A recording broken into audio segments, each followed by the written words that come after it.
വളരെ അനുഗ്രഹീതമായ നല്ല സമയത്തിനായി കർത്താവിനെ സ്തുതിക്കുകയാണ്. ഉൽപ്പത്തി മുതൽ വെളിപ്പാട് വരെ ഉള്ള വചന പഠന പരമ്പരയുടെ 11ാമത്തെ ക്ലാസ്സിലേക്കാണ് നമ്മൾ ഇന്ന് കടന്നു വന്നിരിക്കുന്നത്. കഴിഞ്ഞ 10 ക്ലാസ്സുകളും വളരെ അനുഗ്രഹീതമായിട്ട് നടക്കുവാനിടയായി തീർന്നു. ഒരുപാട് ആളുകൾ യൂട്യൂബിൽ ഈ ക്ലാസ്സുകളുടെ വീഡിയോ കണ്ട് വളരെ അനുഗ്രഹിക്കപ്പെട്ട അഭിപ്രായങ്ങൾ പറഞ്ഞു. അവരുടെ ജീവിതത്തിൽ അത് അനുഗ്രഹത്തിന് കാരണമായി തീർന്നു എന്ന് പറഞ്ഞു. യൂട്യൂബിൽ ഈ വീഡിയോ കാണുന്നവരോട് പ്രത്യേകം പറയുകയാണ്, നിങ്ങൾ ഈ ക്ലാസ്സിൽ ലൈവ് ക്ലാസ്സിൽ അറ്റൻഡ് ചെയ്യാനായിട്ട് ശ്രമിക്കുക. നിശ്ചയമായിട്ടും അത് നിങ്ങൾക്ക് അനുഗ്രഹമാകും. മാത്രമല്ല, ഇതിന് നോട്ട്സ് ഉണ്ട്. ആ നോട്ട്സ് നിങ്ങൾക്ക് ലഭിക്കാനും ഈ ലൈവ് ക്ലാസ്സിൽ നിങ്ങൾക്ക് അറ്റൻഡ് ചെയ്യാനും നിങ്ങൾ ദയവായി ഞങ്ങളെ കോണ്ടാക്ട് ചെയ്യുക. അത് നിങ്ങൾക്ക് അനുഗ്രഹത്തിന് കാരണമായി തീരും എന്ന് പ്രത്യേകിച്ച് ഓർപ്പിക്കുന്നു. ലൈവായിട്ട് ക്ലാസ് അറ്റൻഡ് ചെയ്യുന്ന പ്രിയമുള്ളവരോട് സ്നേഹത്തോടെ ഓർപ്പിക്കുന്നു, അതാത് ക്ലാസ്സുകളുടെ നോട്ട്സ് ആ ക്ലാസ് കഴിയുമ്പോൾ തന്നെ നിങ്ങളത് എഴുതിയെടുക്കുകയോ പ്രിന്റ് എടുക്കുകയോ ചെയ്യുക. എഴുതിയെടുക്കുന്നതായിരിക്കും ഏറ്റവും നല്ലത്. കുറച്ചുകൂടെ നിങ്ങൾക്ക് പഠിക്കാനായിട്ട് അത് നിങ്ങളെ സഹായിക്കും എന്ന് സ്നേഹത്തോടെ ഓർപ്പിക്കുന്നു. ദൈവം നിങ്ങളെ അനുഗ്രഹിക്കട്ടെ. നമുക്ക് ഒരുമിച്ച് പ്രാർത്ഥിച്ച് 11ാമത്തെ ക്ലാസ്സിലേക്ക് നമുക്ക് പ്രവേശിക്കാം. പരിശുദ്ധ പിതാവേ, ഞങ്ങൾ ഒരുമിച്ച് അങ്ങയുടെ സന്നിധിയിലേക്ക് കടന്നു വരികയാണ്.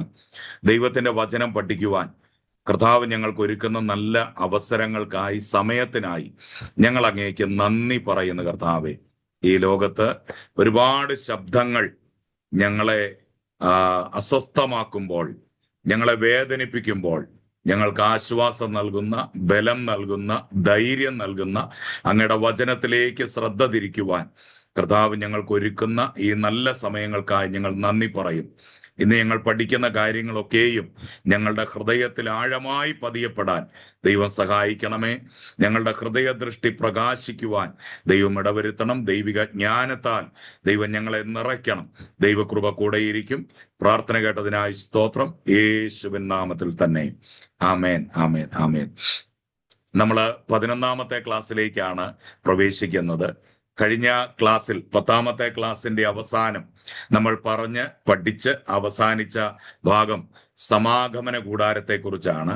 സമാഗമന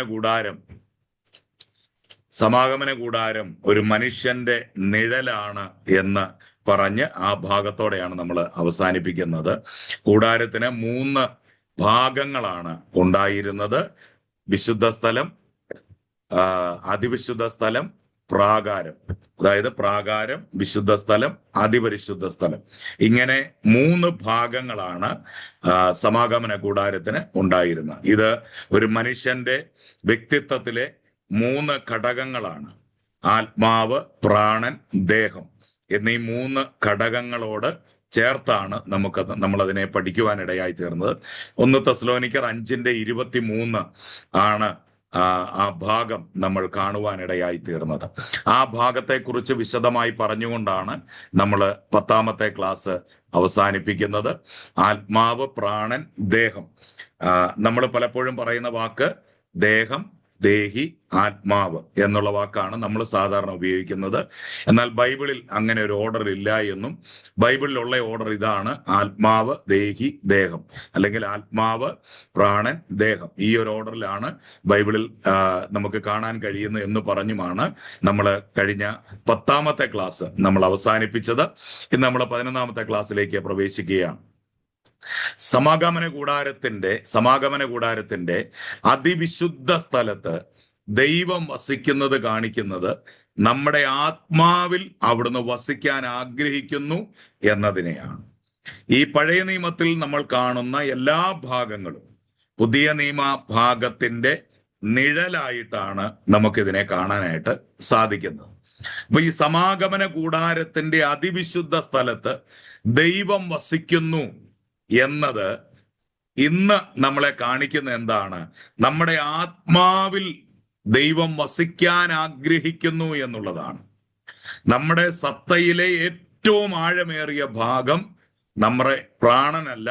പ്രാണൻ എന്ന് പറഞ്ഞാൽ, അല്ലെങ്കിൽ ദേഹി എന്ന് പറഞ്ഞാൽ, നമ്മുടെ ചിന്തകളും വികാരങ്ങളും ഒക്കെ അടങ്ങിയ ഭാഗമാണ് ദേഹി. ഈ ദേഹിയിലാണ് നമ്മുടെ ചിന്തകളും അറിവുകളും കഴിവുകളും നമ്മുടെ വികാരങ്ങളും ഇതെല്ലാം നിൽക്കുന്നത് ദേഹിയിലാണ്. അപ്പം നമ്മുടെ സത്തയിലെ, അതായത് ഈ 3 ഭാഗങ്ങളിലെ ഏറ്റവും പ്രധാനമായ ഭാഗം അല്ലെങ്കിൽ ആഴമേറിയ ഭാഗം നമ്മുടെ പ്രാണനല്ല. ഇത് നാം വ്യക്തമായി മനസ്സിലാക്കുന്നുവെങ്കിൽ ഒരുപാട് വഞ്ചനകളിൽ നിന്ന് നമുക്ക് രക്ഷപ്പെടാനായിട്ട് കഴിയും. അതായത് ഉദാഹരണമായിട്ട് നമ്മൾ നോക്കിയാൽ വൈകാരികമായ പ്രകമ്പനങ്ങൾ, അതായത് വൈകാരിക പ്രകമ്പനങ്ങൾ സൃഷ്ടിക്കുന്ന ഒരു യോഗം ഒരിക്കലും നമ്മുടെ ആത്മീക ഉണർവ് യോഗമാകണമെന്നില്ല. ശബ്ദകോലാഹലങ്ങളോ വൈകാരിക പ്രകടനങ്ങളോ ഇതൊക്കെ ഉള്ള ഒരു യോഗം ഒരിക്കലും നമ്മുടെ ആത്മീക ഉണർവ് ഉണ്ടാക്കണമെന്ന് ഒരു നിർബന്ധവുമില്ല. അവിടെ ദൈവ സാന്നിധ്യം ഉണ്ടാകണമെന്ന് നിർബന്ധമില്ല. കാരണം ദൈവം വസിക്കുന്നത് മനുഷ്യന്റെ വികാരങ്ങളിലല്ല എന്ന് നമ്മൾ മനസ്സിലാക്കണം. വികാരപരമായ ഒരാരാധനയോ വികാരപരമായ ഒരു ശബ്ദകോലാഹലമോ ഉള്ളത് കൊണ്ട് ദൈവ സാന്നിധ്യം യഥാർത്ഥത്തിൽ ഇറങ്ങി വരണം എന്ന് നിർബന്ധമില്ല. കാരണം ദൈവം വസിക്കുന്ന മനുഷ്യന്റെ വികാരങ്ങളിലല്ല. മനുഷ്യന് പെട്ടെന്ന് വികാരങ്ങൾ ഉണ്ടാകും. നമുക്കറിയാം, പെട്ടെന്ന് നമ്മൾ തനിച്ച് നടന്നു പോകുന്ന സമയത്ത് പൊടുന്നനവേ എന്തെങ്കിലും ഒരു സാധനം നമ്മുടെ അടുക്കിലേക്ക് വന്ന് വീഴുന്നു. ഒരു തേങ്ങയായിരിക്കാം, ഒരു ഓലമടലായിരിക്കാം, അങ്ങനെ എന്തുമായിക്കൊള്ളട്ടെ. എന്തെങ്കിലും ഒരു സാധനം വന്ന് വീഴുമ്പോൾ പെട്ടെന്ന് നമ്മളിൽ നിന്നൊരു ശബ്ദം ഉണ്ടാകും. മിക്കവാറും കൂടുതൽ ആളുകളും അയ്യോ എന്ന് വെക്കും, അല്ലെങ്കിൽ ഹോ എന്ന് വെക്കും. എന്തെങ്കിലും ഒരു ശബ്ദം നമ്മളിൽ നിന്നുണ്ടാകും. അതെന്താണ്? ആ ഭയം എന്ന വികാരം നമ്മളിൽ ഉണ്ടായപ്പോൾ നമ്മളിൽ വന്ന ഒരു ശബ്ദമാണത്. ആ വികാരത്തിൽ ഉണ്ടായ ആ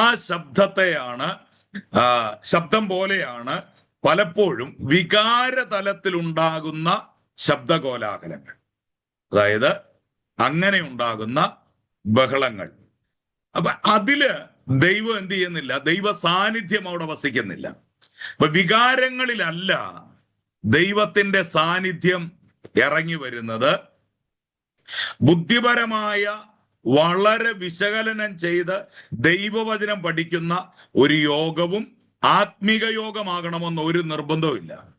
കാരണം ദൈവം വസിക്കുന്നത് മനുഷ്യന്റെ ബുദ്ധിയിലല്ല.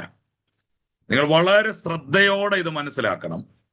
ശബ്ദകോലാഹലങ്ങൾ, വികാര തലത്തിലുള്ള ശബ്ദകോലാഹലങ്ങളുടെ നടുവിൽ ദൈവ സാന്നിധ്യം വേണമെന്ന് ഒരു നിർബന്ധമില്ല.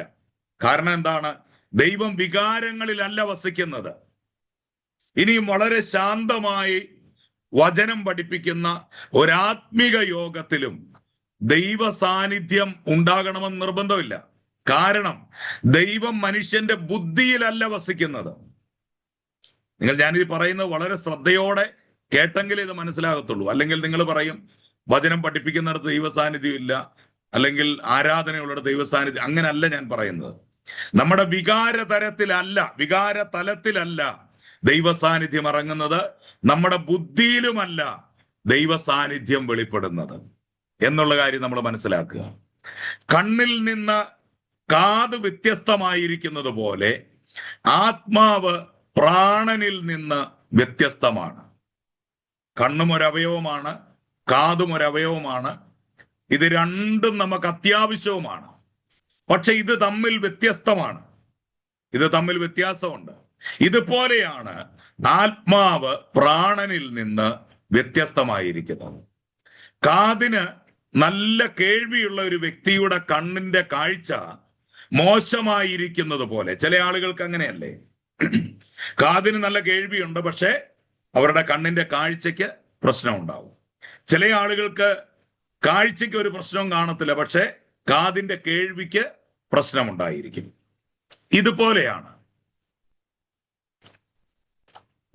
അപ്പോൾ കാതിന് നല്ല കേൾവിയുള്ള ഒരു വ്യക്തിയുടെ കണ്ണിന്റെ കാഴ്ച മോശമായിരിക്കുന്നത് പോലെ നല്ല ബുദ്ധിയും കഴിവുമുള്ള ഒരു വ്യക്തി ആത്മികമായി മരിച്ചവനായിരിക്കാനും സാധ്യതയുണ്ട്.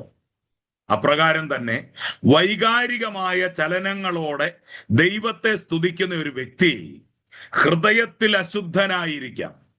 അപ്പോൾ വൈകാരികമായ ആരാധനയോടെ, വൈകാരികമായ സ്തുതിയോടെ, ചലനങ്ങളോടെ ദൈവത്തെ സ്തുതിക്കുന്ന ഒരു വ്യക്തിക്ക് ഹൃദയത്തിൽ വിശുദ്ധി ഉണ്ടാകണമെന്ന് നിർബന്ധമൊന്നുമില്ല. പ്രാണനും ആത്മാവും തികച്ചും വ്യത്യസ്തമാണ്. അതായത് ദേഹിയും ആത്മാവും തികച്ചും വ്യത്യസ്തമാണ്.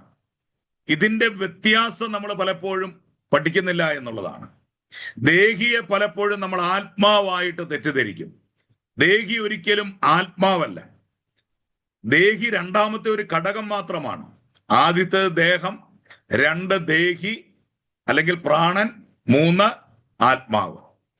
ഇത് 3 ഘടകങ്ങളാണ്. അപ്പൊ പ്രാണനും ആത്മാവും തികച്ചും വ്യത്യസ്തമാണ്.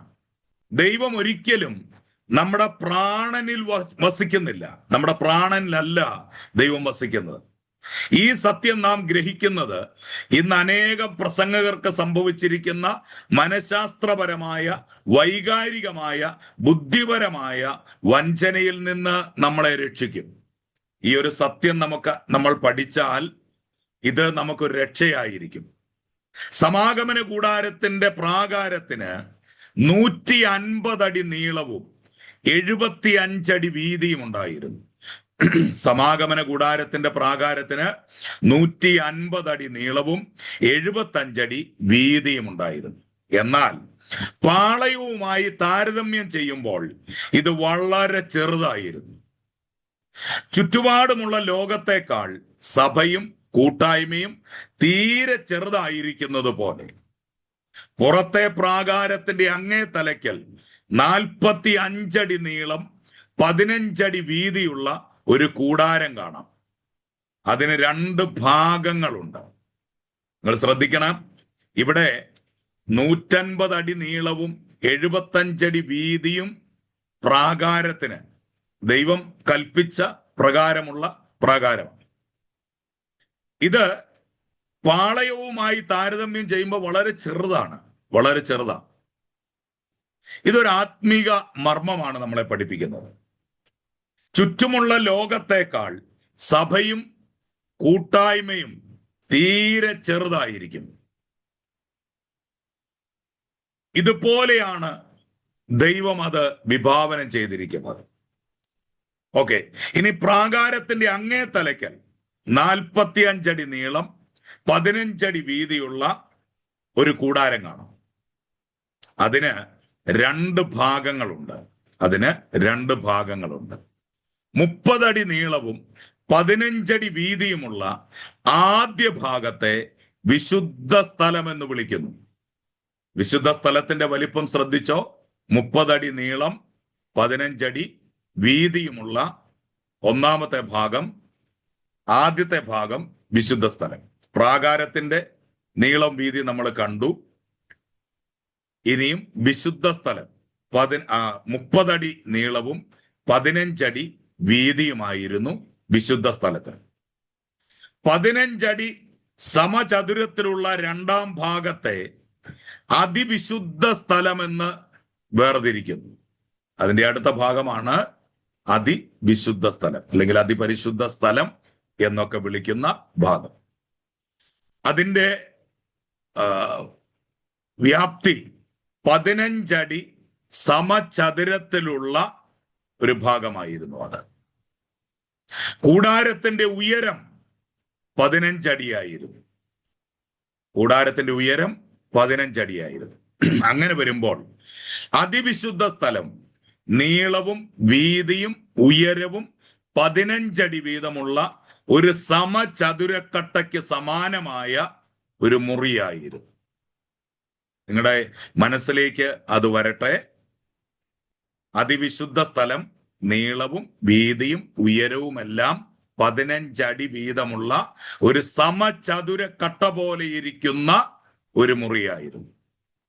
വെളിപ്പാട് പുസ്തകം 21-ാം അധ്യായം 16-ാം വാക്യത്തിൽ ക്രിസ്തുവിന്റെ മണവാട്ടിയായ സ്വർഗീയ യെരുസലേം ഒരു സമചതുരക്കട്ടയാണെന്ന് നമുക്ക് കാണാൻ കഴിയും.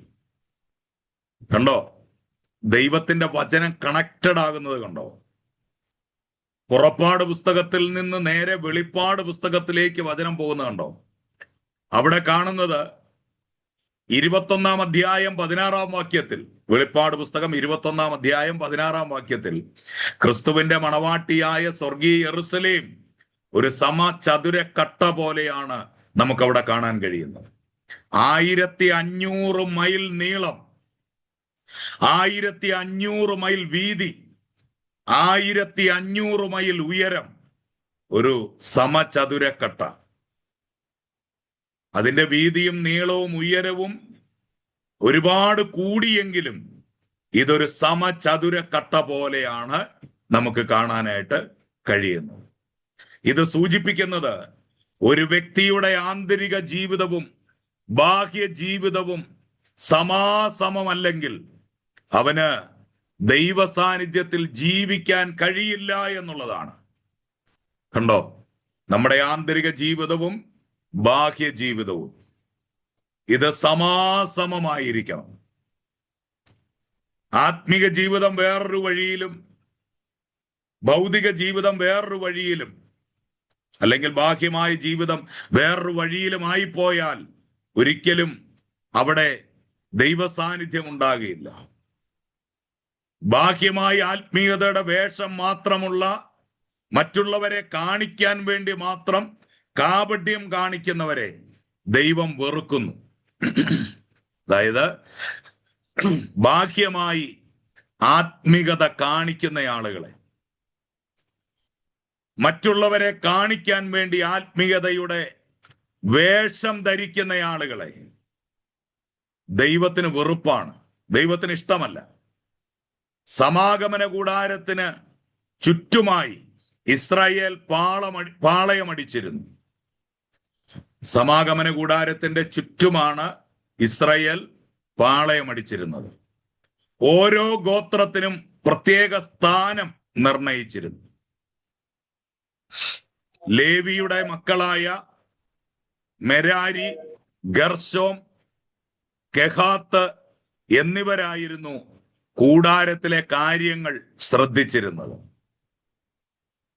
ലേവിയുടെ മക്കളായ മെരാരി, ഗർശോം, കെഹാത്ത് ഇവരായിരുന്നു കൂടാരത്തിലെ കാര്യങ്ങളൊക്കെ ശ്രദ്ധിച്ചിരുന്നവർ. അവരുടെ കൂടാരങ്ങളായിരുന്നു സമാഗമന കൂടാരത്തോട് ഏറ്റവും ചേർന്ന് നിന്നിരുന്നത്. അവർ താമസിച്ച ചെറിയ ചെറിയ കൂടാരങ്ങളായിരുന്നു സമാഗമന കൂടാരത്തോട് ഏറ്റവും അടുത്ത് നിന്നിരുന്നത്. ഇസ്രായേൽ ഗോത്രങ്ങളുടെ കണക്കിൽ നിന്നും ലേവി ഗോത്രത്തെ മാറ്റി നിർത്തിയപ്പോൾ ജോസഫ് ഗോത്രത്തെ രണ്ടായി തിരിച്ച് എഫ്രൈം ഗോത്രമെന്നും മനശ്ശെ ഗോത്രമെന്നും കണക്കിൽപ്പെടുത്തി. ഇതിനെ എന്ത് ചെയ്തു? 2 ഗോത്രങ്ങളായി വിഭാഗിച്ചു. ആരാണ്? ജോസഫ്. ഒന്ന് എഫ്രൈം എന്നും, വേറെ ഏതെങ്കിലും ബസ് കിട്ടി 10 റുപ്യ. ഓക്കെ, ഇതിനെ 2 ഗോത്രങ്ങളായിട്ട് തിരിച്ച്, ഒന്ന് എഫ്രൈം ഗോത്രമെന്നും 2 മനശ്ശെ ഗോത്രമെന്നും കണക്കിൽപ്പെടുത്തി. എന്നിട്ട് അങ്ങനെ ഇസ്രായേൽ ഗോത്രങ്ങളുടെ എണ്ണം വീണ്ടും 12 തുടരുന്നത് നമുക്ക് കാണാനായിട്ട് സാധിക്കും. വീണ്ടും 12 ഗോത്രങ്ങളായി തുടർന്നു. അങ്ങനെ അത് എന്നും 12 ഗോത്രങ്ങളായി തന്നെ നിലനിൽക്കുന്നു. സമാഗമന കൂടാരത്തിന്റെ പുറം പ്രാകാരത്തിന്റെ വിശദാംശങ്ങൾ പുറപ്പാട് പുസ്തകം 27-ാം അധ്യായത്തിന്റെ 9 മുതൽ 19 വരെയുള്ള വാക്യങ്ങളിൽ നമുക്ക് വായിക്കാൻ കഴിയുന്നുണ്ട്. പുറപ്പാട് പുസ്തകം 27-ാം അധ്യായം 9 മുതൽ 19 വരെയുള്ള ഭാഗങ്ങളിൽ നമുക്ക് കാണാൻ കഴിയുന്നുണ്ട്. ക്രിസ്തുവിന്റെ നീതിയെ സൂചിപ്പിക്കുന്ന വെള്ള തുണികൾ കൊണ്ട് അതിന്റെ 4 പുറവും മറച്ചിരുന്നു. ഇതിന്റെ പൊരുൾ എന്താണ്? ക്രിസ്തുവിന്റെ നീതി. ഈ ക്രിസ്തുവിന്റെ നീതിയെ സൂചിപ്പിക്കുന്നതായിരുന്നു വെള്ളത്തുണികൾ. ഇത് അതിന്റെ 4 പുറവും മറച്ചിരുന്നു. അത് നമ്മെ പഠിപ്പിക്കുന്നത് സഭാ മക്കളെ പുറം ലോകത്തിൽ നിന്ന് വേർതിരിക്കുന്നത് മാനുഷിക നീതിയുടെ ഉന്നത നിലവാരത്തിലല്ല എന്നതാണ്. അതായത് പുറം ലോകത്തിൽ നിന്ന് ദൈവമക്കളെ മാറ്റി നിർത്തുന്നത്, അല്ലെങ്കിൽ ഈ സഭയിലുള്ള ആളുകളെ പുറം ലോകത്ത് നിന്ന് വേർതിരിക്കുന്നത് മാനുഷിക നീതിയുടെ നിലവാരത്തിലല്ല. ഇന്ന് പല സഭകളും മാനുഷിക നീതിയുടെ നിലവാരത്തിലാണ് ആളുകളെ കാണുന്നത്. മാനുഷിക നീതിയിൽ നമ്മൾ നോക്കിയാൽ നമ്മൾ ആരും യോഗ്യരല്ല, ഒരു മനുഷ്യൻ പോലും യോഗ്യനല്ല. എന്നാൽ ക്രിസ്തുവിന്റെ നീതിയാലാണ് നമ്മൾ വീണ്ടെടുക്കപ്പെട്ടത്. ക്രിസ്തുവിന്റെ നീതിയാലാണ് നമ്മൾ വേർതിരിക്കപ്പെട്ടത്. അത് നാം മനസ്സിലാക്കണം. ക്രിസ്തുവിന്റെ നീതി വസ്ത്രം ധരിച്ചിരിക്കുന്നത് കൊണ്ടാണ് അകത്തുള്ളവർ വേർപെട്ടവരാകുന്നത്. നമ്മുടെ കഴിവ് കൊണ്ടല്ല നമ്മൾ വേർപെട്ടവരാകുന്നത്. പലപ്പോഴും മനുഷ്യന്റെ ചിന്ത നമ്മൾ എന്തൊക്കെയോ ചെയ്ത് വേർപെട്ട്, അല്ലെ? നമ്മുടെ ഇടയിൽ അങ്ങനെ ഒരു ഭാഷ തന്നെയുണ്ട്, വേർപാടാചരിക്കണം. വേർപാട്, വേർപെട്ടവർ. എന്താണ്? നമ്മുടെ കഴിവ് കൊണ്ടല്ല, നമ്മൾ എന്തൊക്കെയോ ചെയ്തത് കൊണ്ടല്ല ആ വേർപാടുണ്ടായത്. അത് യേശുവിന്റെ നീതിയാലാണ് നമ്മൾ വേർപെട്ടവരാകുന്നത്. വെള്ളത്തുണി സഭയുടെ ലാളിത്യത്തിന്റെ കൂടെ സൂചനയാണ്. ഇത് സഭയുടെ ലാളിത്യം. ഞങ്ങളെല്ലാം തുല്യരാണെന്നും ഞങ്ങളെല്ലാം ഒരുപോലെയാണെന്നും ഇവിടെ സമ്പന്നന്മാരും ധനികന്മാരും ദരിദ്രന്മാരുമില്ലെന്നും ഞങ്ങളെല്ലാം ക്രിസ്തുവിൽ ഒന്നാണെന്നും ഉള്ള സൂചനയാണ് നൽകുന്നത്. എന്നാൽ ഇന്ന് സഭകളിൽ കാണുന്ന അതിൽ നിന്നൊക്കെ ഒരുപാട് വ്യത്യസ്തമാണ്. സമ്പന്നർ സമ്പന്നരായി തന്നെ തുടരുന്നു, ദരിദ്രർ ദരിദ്രരായി തന്നെ തുടരുന്നു എന്നുള്ളതാണ് നമുക്കിന്ന് കാണാൻ കഴിയുന്നത്. അപ്പോസ്തല പ്രവൃത്തിയുള്ള പുസ്തകം 4-ാം അധ്യായം 33-ാം വാക്യത്തിലേക്ക് വരുമ്പോൾ നമ്മളിവിടെ വായിക്കുന്ന ഒരു കാര്യമുണ്ട്.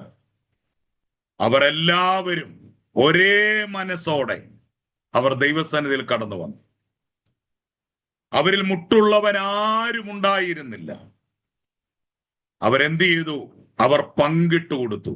അവർ പങ്കിട്ടു. തങ്ങൾക്കുള്ളതൊന്നും അവർ സ്വന്തമെന്ന് പറഞ്ഞില്ല. സ്വന്തമെന്ന് പറഞ്ഞില്ല. സകലതും അവർക്ക് പൊതുവായിരുന്നു. ആദിമ നൂറ്റാണ്ടിലെ സഭയുടെ പ്രത്യേകത അതായിരുന്നു. ഒന്നും ഇതെന്റെ സ്വന്തമാണ്, ഇതെനിക്ക് വേണ്ടി മാത്രമുള്ളതാണ് എന്നവർ പറഞ്ഞിരുന്നില്ല.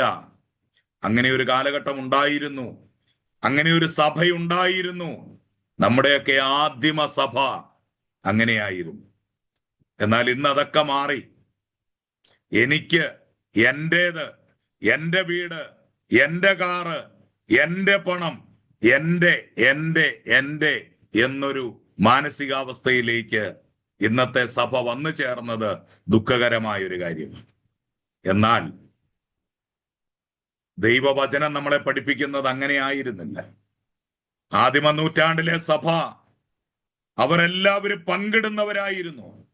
അവരിൽ മുട്ടുള്ളവൻ ആരും ഉണ്ടായിരുന്നില്ല. അതുകൊണ്ട് അവരെ കുറിച്ച് എഴുതിയിരിക്കുന്ന ഒരു പദമുണ്ട്, അവർക്ക് എല്ലാവർക്കും ധാരാളം കൃപ ലഭിച്ചിരുന്നു. എല്ലാവരും ധാരാളം കൃപയുള്ളവരായിരുന്നു.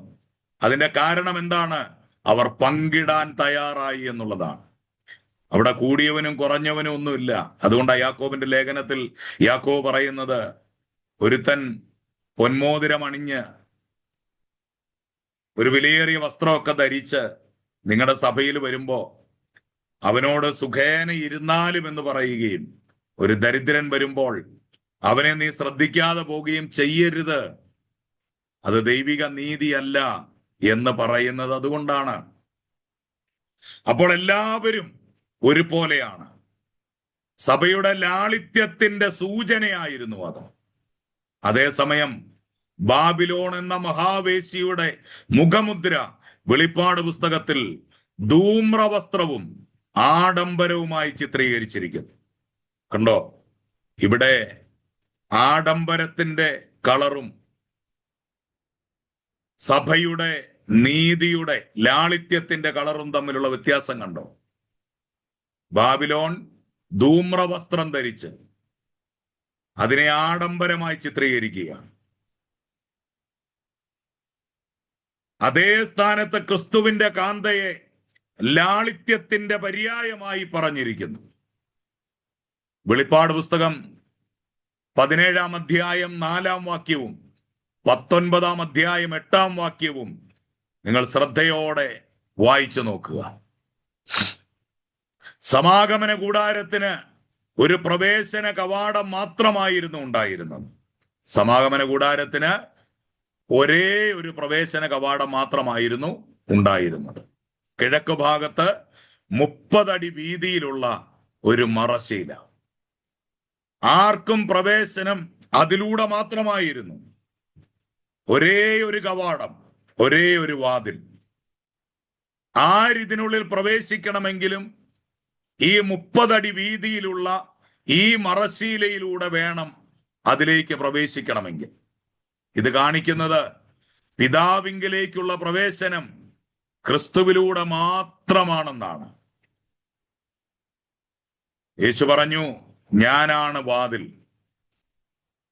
എന്നിലൂടെ കടക്കുന്നവൻ രക്ഷപ്പെടും. അവൻ അകത്തു വരികയും പുറത്തു പോവുകയും മേച്ചൽ കണ്ടെത്തുകയും ചെയ്യും. കിഴക്കുദിക്കുന്ന സൂര്യനോട് പിന്തിരിഞ്ഞാണ് കൂടാരത്തിൽ പ്രവേശിക്കേണ്ടിയിരുന്നത്. ഇത് അക്കാലത്തെ ഈജിപ്തിലും ഇതര ജനവിഭാഗങ്ങളിലും പ്രചാരത്തിലിരുന്ന സൂര്യാരാധനയുടെ തിരസ്കരണത്തിന്റെ സൂചന കൂടെയാണ്. ആ കാലഘട്ടത്തിൽ നിലനിന്നിരുന്ന സൂര്യാരാധന, സൂര്യനെ ആരാധിക്കുന്നവരായിരുന്നു. പ്രാചീന കാലഘട്ടം നമുക്കറിയാം. മനുഷ്യനെ ഭയപ്പെടുത്തുന്നതിനെയെല്ലാം അവർ ദൈവമായി ആരാധിച്ചിരുന്ന ഒരു കാലഘട്ടം. സൂര്യൻ എന്നത് അവർക്കൊരു അത്ഭുത പ്രതിഭാസമായിരുന്നു. അതുകൊണ്ട് അവർ സൂര്യദേവനെ അവർ ആരാധിക്കുന്നവരായിരുന്നു. ഈജിപ്തില് ഇതര ജനവിഭാഗങ്ങളുടെ ഇടയിൽ സൂര്യാരാധന പ്രചാരത്തിലിരുന്ന കാലഘട്ടമാണ്. അപ്പൊ ഇതിനെ തിരസ്കരിക്കുന്നതിന്റെ സൂചന കൂടെയാണ് ഇങ്ങനെ ആളുകൾ ഈ കൂടാരത്തിലേക്ക് പ്രവേശിക്കുക എന്നത് ദൈവം വെച്ച നിയമം. നിർഭാഗ്യവശാൽ ക്രൈസ്തവരുടെ ഇടയിൽ ഇന്നും കിഴക്കോട്ട് തിരിഞ്ഞ് പ്രാർത്ഥിക്കുന്നത് നമുക്ക് കാണാം. അങ്ങനെ പഠിപ്പിക്കുന്ന വിഭാഗങ്ങളുണ്ട്. അവരുടെ ഈസ്റ്റർ ആരാധനയും മറ്റും സൂര്യോദയത്തിലെങ്കിലാണ്. ഈജിപ്തുകാരുടെ സൂര്യദേവനെ ആരാധിക്കുന്നതിലേക്ക് പിശാച് സമർത്ഥമായി അവരെ തിരിച്ചു കൊണ്ടുവന്നിരിക്കുന്നു. പുറത്തെ പ്രാകാരത്തിൽ 2 കാര്യങ്ങളുണ്ട്. 1 യാഗപീഠം, 2 താമ്രത്തൊട്ടി. സമാഗമന കൂടാരത്തിൽ വിശുദ്ധ മന്ദിരത്തിലേക്കുള്ള പ്രവേശനത്തിങ്കൽ ഒരു മറശ്ശീലയുണ്ടായിരുന്നു. വിശുദ്ധ മന്ദിരത്തിനും അതിവിശുദ്ധ സ്ഥലത്തിനും ഇടയിൽ തടിച്ച ഒരു മറശ്ശീലയുണ്ട്, ഒരു തിരശീല. യേശു ക്രൂശിൽ മരിച്ചപ്പോൾ മേൽതൊട്ടടിയോളം ചിന്തിയ യെറുസലേം ദേവാലയത്തിന്റെ പ്രതിരൂപാത്മക തിരശീല ഇത് തന്നെയായിരുന്നു. കാൽവരി ക്രൂശിൽ യേശു പിടഞ്ഞു മരിക്കുമ്പോൾ ഈ തിരശീല മേൽതൊട്ടടിയോളം 2ആയി ചീന്തപ്പെടുവാനിടയായിത്തീർന്നു. പിതാവുമായുള്ള കൂട്ടായ്മയ്ക്കുള്ള വഴി എല്ലാവർക്കും അവിടെ തുറക്കപ്പെടുന്നത് നമുക്ക് കാണുവാൻ കഴിയുന്നുണ്ട്. ആ ദൈവവുമായിട്ടുള്ള ബന്ധത്തെ തടയുന്ന ആ തിരശീല, ആ മറശീലയെ യേശു ക്രിസ്തുവിന്റെ കാൽവരി ക്രൂശിലെ മരണത്തോടെ അത് 2ആയി വിഭാഗിക്കുന്നത് നമുക്ക് കാണാൻ കഴിയുന്നുണ്ട്. പിതാവുമായുള്ള കൂട്ടായ്മയിലേക്കുള്ള വഴി എല്ലാവർക്കും തുറക്കപ്പെട്ടു. അതിന്റെ സൂചനയായിരുന്നു അത്. എല്ലാ ഇസ്രായേല്യർക്കും പുറത്തെ പ്രാകാരത്തിൽ പ്രവേശനമുണ്ടായിരുന്നു.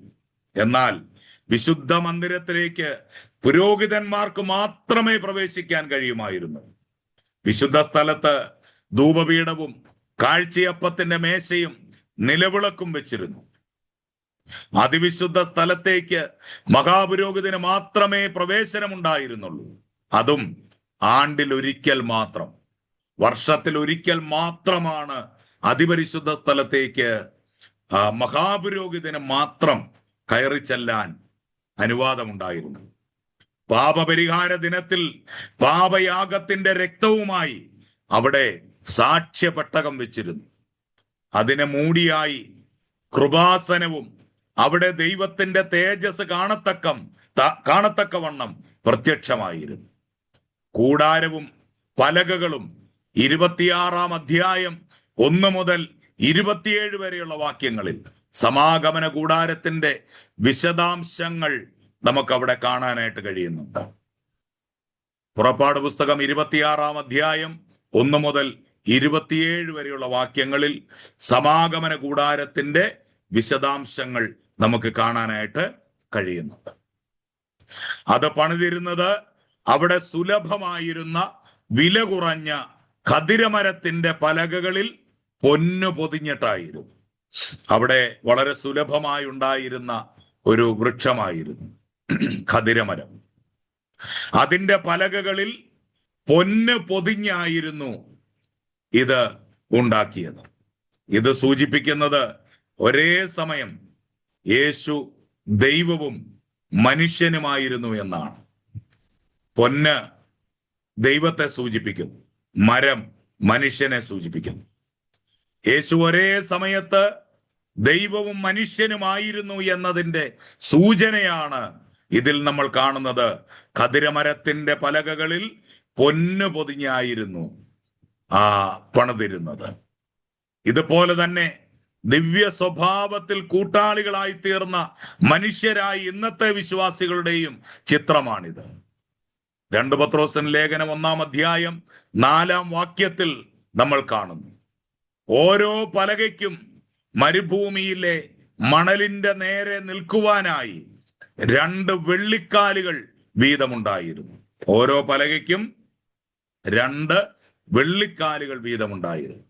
ഈ കാലുകൾ, അതിന്റെ ചുവടുകൾ നമ്മെ ഈ ലോകമാകുന്ന മരുഭൂമിയിൽ സുരക്ഷിതമായി ഉറപ്പിച്ചു നിർത്തുന്ന ക്രിസ്തുവിന്റെ വീണ്ടെടുപ്പിന്റെ ചിത്രമാണ് നമ്മെ കാണിച്ചു തരുന്നത്.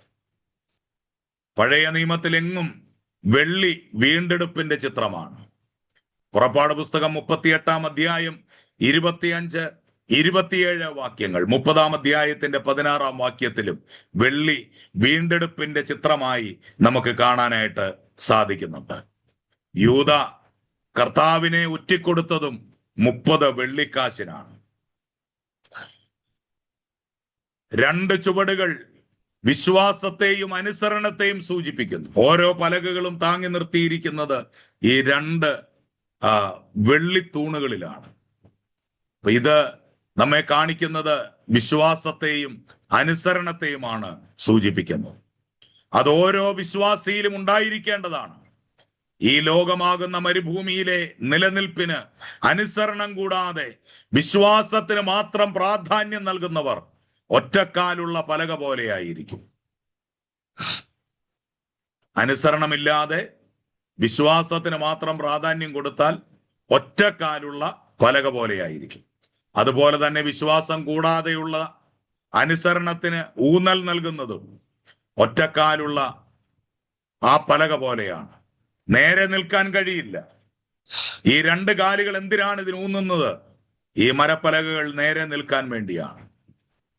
മരപ്പലകകൾ ഇടയ്ക്ക് വിടവ് വരാതെ വണ്ണം ചേർത്താണ് വെക്കുന്നത്. ഇത് തമ്മിൽ വിടവുകൾ വരാൻ പാടില്ല. അതുകൊണ്ട് ഇതിനെ ചേർത്താണ് വെച്ചിരിക്കുന്നത്.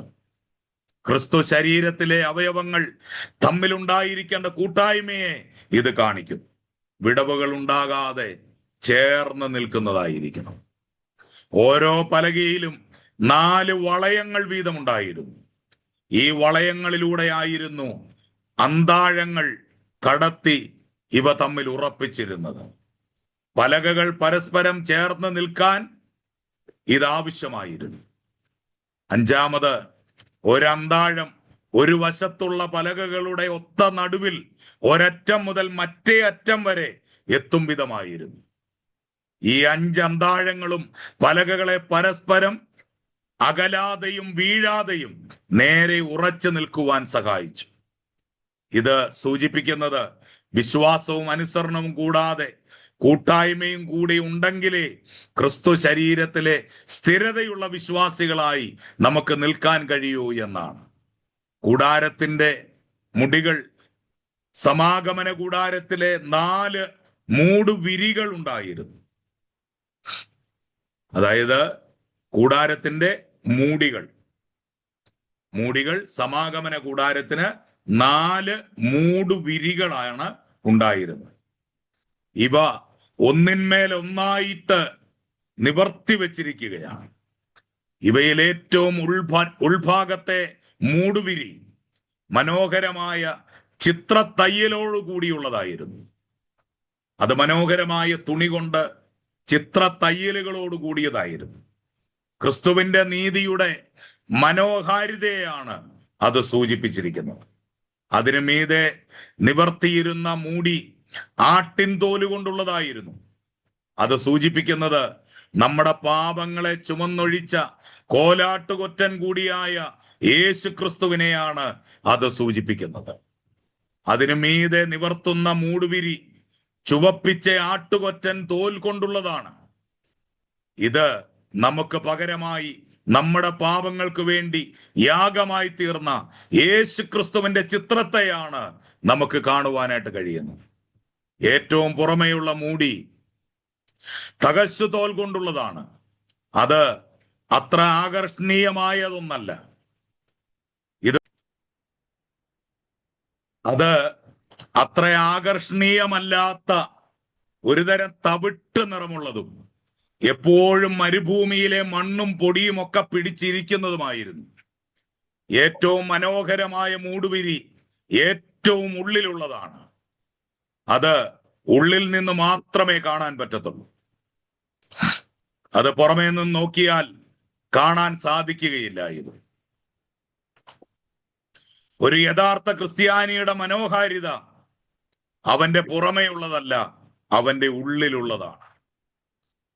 സങ്കീർത്തനം 45:13 നമ്മൾ കാണുന്നു, അന്തപുരത്തിലെ രാജകുമാരി ശോഭാപരിപൂർണയാകുന്നു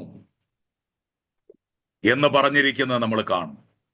മറ്റൊരു തരത്തിൽ പറഞ്ഞാൽ, മറ്റുള്ളവർ പുറമേ കാണുന്നതിനേക്കാൾ അധികം ത്യാഗം ഒരു ക്രിസ്ത്യാനിയുടെ അന്തർഭാഗത്തിലുണ്ട് എന്നുള്ളതാണ്. ലോകത്തിന്റെ കാര്യങ്ങൾ നേരെ മറിച്ചാണ്. പുറമേ വളരെ സൗന്ദര്യവും അകമേ ചീഞ്ഞു നാറുന്ന അവസ്ഥയുമാണ്. പുറമേ മഹത്വം കാണിക്കാൻ ശ്രമിക്കുന്ന കൂടാരങ്ങൾ ദൈവത്തിൻ്റെതായിരിക്കില്ല, ബാബിലോണ്യ കൂടാരങ്ങളായിരിക്കും. ഏറ്റവും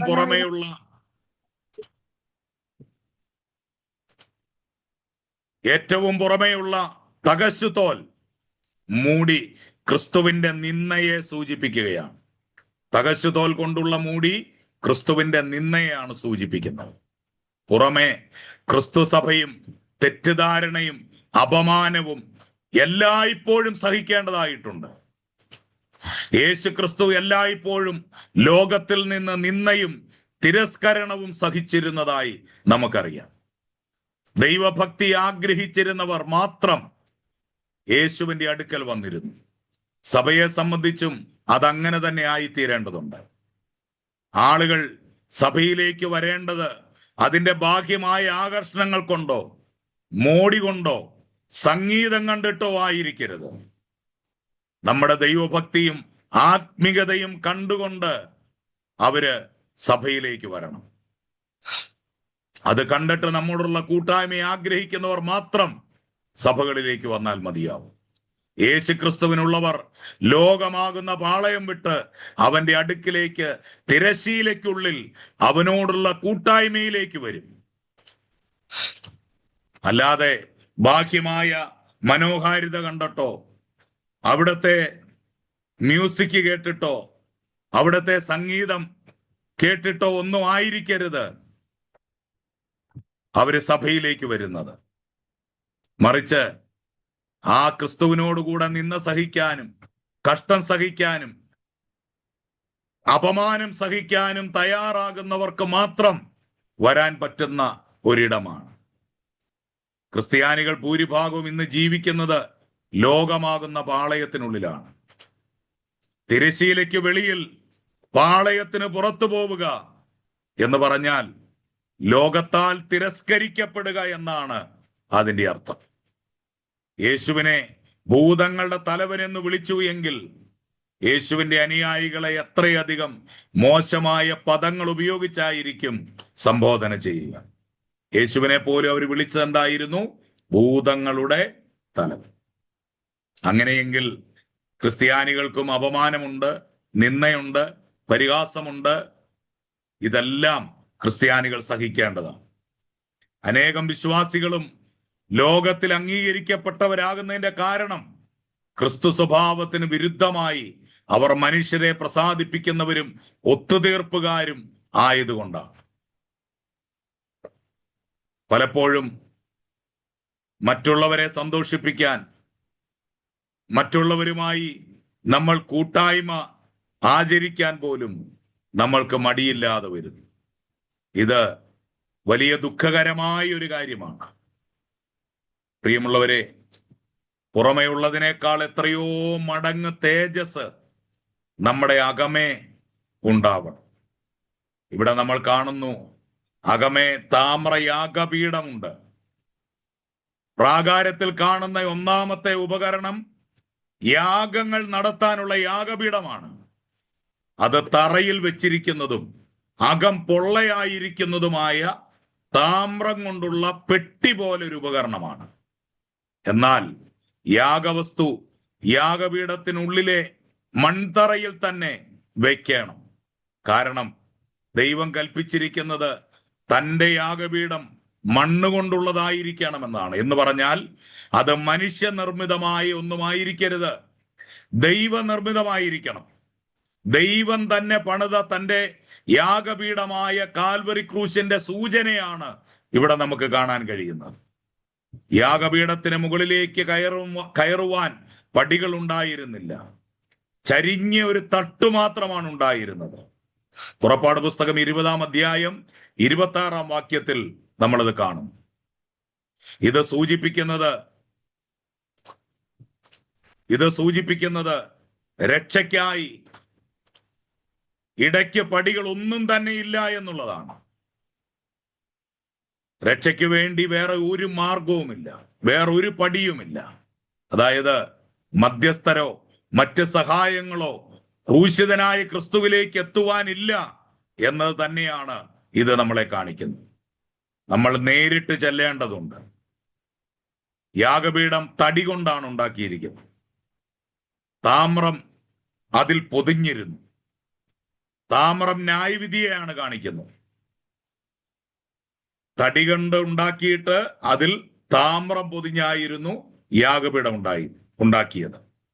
താമ്രം ന്യായവിധിയാണ് കാണിക്കുന്നത്. യാഗപീഠത്തിലെ തീയാൽ താമ്രം ചുട്ടുപഴുക്കുമ്പോൾ ഉള്ളിലെ തടിയുടെ കരിവ് പുറത്തേക്ക് ദൃശ്യമാകാതെ പോകുന്നു. ഇതാർക്കും ബാഹ്യ നേത്രങ്ങൾ കൊണ്ട് കാണുവാൻ കഴിയാത്ത ക്രിസ്തുവിന്റെ കഷ്ടതയുടെ പ്രതീകമാണ് ഇതിനെ ഇവിടെ നമ്മൾ കാണുന്നു. 1 പത്രോസ് 4:1 നമ്മൾ ആ ഭാഗം കാണും. അനേക ക്രിസ്ത്യാനികളും ക്രിസ്തുവിന്റെ ക്രൂശിലെ ബാഹ്യമായ കഷ്ടങ്ങൾ മാത്രമേ കണ്ടുള്ളൂ. ഈ ഭൂമിയിലെ ജീവിതകാലത്ത് യേശു സഹിച്ച കഷ്ടങ്ങളൊന്നും അവർ കണ്ടില്ല. യേശു അഭിമുഖീകരിച്ച പരീക്ഷകളെയും ഇതര സാഹചര്യങ്ങളെയും അവർ കണ്ടില്ല. നാം ദൈവത്തോട് അടുത്ത് ചെല്ലുമ്പോൾ ക്രിസ്തു കടന്നുപോയ ആന്തരിക കഷ്ടങ്ങളെ കുറിച്ച് നമ്മൾ ബോധവാന്മാരാകും. ഉദാഹരണമായി, അവനൊരു ചെറിയ കുട്ടിയായിരിക്കുമ്പോൾ ആളുകൾ അവനെ ചൂണ്ടി ഇങ്ങനെ പറയുമായിരുന്നു, ഇതാ മറിയയുടെ മകൻ. ഇവന്റെ പിതാവ് ആരാണെന്ന് ആർക്കും അറിയില്ല. ഇതുപോലെ ആന്തരിക സംഘർഷത്തിലൂടെ അവനെ നയിക്കുന്ന നിരവധി കാര്യങ്ങൾ തൻ്റെ ജീവിതകാലത്തുണ്ടായിരുന്നു. എല്ലാറ്റിലും വലുത് പിതാവുമായി തനിക്കുണ്ടായിരുന്ന നിരന്തരമായ കൂട്ടായ്മ ബന്ധം. അത് ക്രൂശിൽ വെച്ച് മുറിഞ്ഞു പോയതാണ് യേശുവിനുണ്ടായ ഏറ്റവും വലിയ വേദന.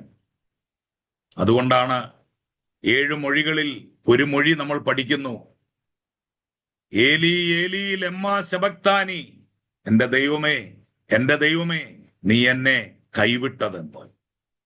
ഉൽപ്പത്തി പുസ്തകം 1-ാം അധ്യായം മുതൽ നമ്മൾ കാണുന്നത് പിതാവും പുത്രനും തമ്മിൽ ഒരിക്കലും വേർപിരിഞ്ഞിരിക്കാത്തതാണ്. എന്നാൽ ബൈബിളിൽ ഒരേ ഒരു ഭാഗത്ത് മാത്രമാണ് യേശുവിനെ പിതാവ് കൈവിട്ട ഭാഗം നമ്മൾ കാണുന്നത്. അവിടെ പിതാവുമായുള്ള കൂട്ടായ്മ ബന്ധം അവസാനിച്ചത് യേശുവിനെ സഹിക്കാനാവുന്നതിലും അപ്പുറമായ വേദനയായിരുന്നു. തന്റെ തലയിൽ വെച്ച മുൾക്കിരീടത്തെക്കാളും കൈകാലുകളിൽ കയറി ആണിയേക്കാളും വലുത് ആ വേദനയായിരുന്നു. പിതാവുമായുള്ള കൂട്ടായ്മ ബന്ധം മുറിയുന്നതിന്റെ വേദന നമുക്ക് മനസ്സിലാവില്ല. കാരണം പിതാവുമായുള്ള കൂട്ടായ്മ ബന്ധം മുറിയുന്നത് നമ്മെ സംബന്ധിച്ച് ഒരു ശീലമാണ്. ഒരു ചേരിയിൽ താമസിക്കുന്ന ആളുകൾക്ക് യഥാർത്ഥ ശുചിത്വത്തിന്റെ അവസ്ഥ എന്താണെന്ന് അവർക്കറിയില്ല. എന്നാൽ ജീവിതത്തിൽ ഒരിക്കലും പല്ലിയെയോ പാറ്റയെയോ കണ്ടിട്ടില്ലാത്തവർ ഇത്തരം വീടുകളിൽ വന്ന് നിറയെ ക്ഷുദ്രജീവികളെ കാണുമ്പോൾ അവർക്ക് അറപ്പുണ്ടാകും. ഇതുപോലെയാണ് യേശുവിനെ സംബന്ധിച്ച് അങ്ങനെ തന്നെയായിരുന്നു. നിത്യതയിൽ മുഴുവൻ യേശു പിതാവുമായുള്ള സമ്പൂർണമായ കൂട്ടായ്മയിലായിരുന്നു. എന്നാൽ താൻ പാപമാക്കപ്പെടുകയും ക്രൂശിൽ കൂട്ടായ്മ നഷ്ടപ്പെടുകയും ചെയ്യുന്നതിന്റെ ദർശനം താൻ ഗത്സമനയിൽ വെച്ച് കണ്ടു. യേശു ഭൂമിയിൽ വരുന്നതിന് മുൻപ് പിതാവുമായി യുഗായുഗങ്ങൾ ഒരുമിച്ച് തങ്ങളായിരുന്നവരാണ്. എന്നാൽ ഭൂമിയിലേക്ക് താൻ വന്നപ്പോഴും പിതാവിന്റെ സാന്നിധ്യം ഉണ്ടായിരുന്നു. അതുകൊണ്ടാണ് ആ പിതാവുമായി എപ്പോഴും യേശു സംഭാഷിച്ചു കൊണ്ടിരുന്നത്. രാത്രികളിൽ അവൻ മലമേൽ കയറിപ്പോകും, പിതാവുമായി സംഭാഷിക്കും, പിതാവുമായി പ്രാർത്ഥിക്കും. എന്നാൽ ഗത്സമനയിൽ വെച്ച് യേശു ഈ ചിത്രം കണ്ടു, പിതാവ് കൈവിട്ട് കളയുന്ന ചിത്രം. ശാരീരികമായ കഷ്ടങ്ങളെ സംബന്ധിച്ച് യേശുവിന് ഒരു ലേശം പോലും ഭയമുണ്ടായിരുന്നില്ല. കാരണം ഒരു 100 ക്രൂശീകരണം വേണമെങ്കിലും യേശു മനസ്സോടെ സഹിക്കുമായിരുന്നു.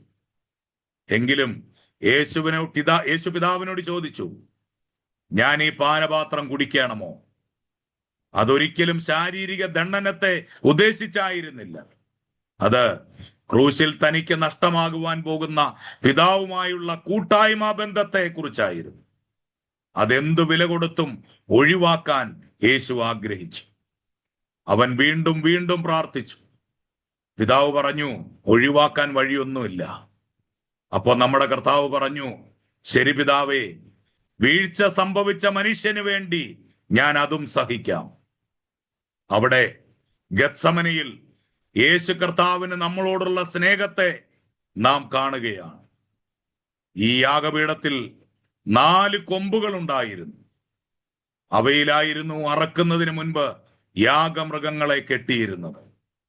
സങ്കീർത്തനം 118:27 പറയുന്നു, യാഗപീഠത്തിന്റെ കൊമ്പുകളോളം യാഗപശുവിനെ കയറുകൊണ്ട് കെട്ടുവിൻ. അത് യേശുവിന്റെ ക്രൂശിലേക്ക് പോകുവാനുള്ള സ്ഥിരനിർണയത്തെയാണ് കാണിക്കുന്നത്. ലൂക്കോസിന്റെ സുവിശേഷം 9-ാം അധ്യായം 51-ാം വാക്യത്തിൽ അവൻ യെരുശലേമിലേക്ക് യാത്ര പോകുവാൻ മനസ്സുറപ്പിച്ചു എന്ന് പറയുന്നു. ഒന്നിനും അവനെ പിന്തിരിപ്പിക്കാൻ കഴിയുകയില്ലായിരുന്നു. യേശുവിനെ അനുഗമിക്കുന്നവരും ആ വഴി തന്നെ തിരഞ്ഞെടുക്കേണ്ടതാണ്.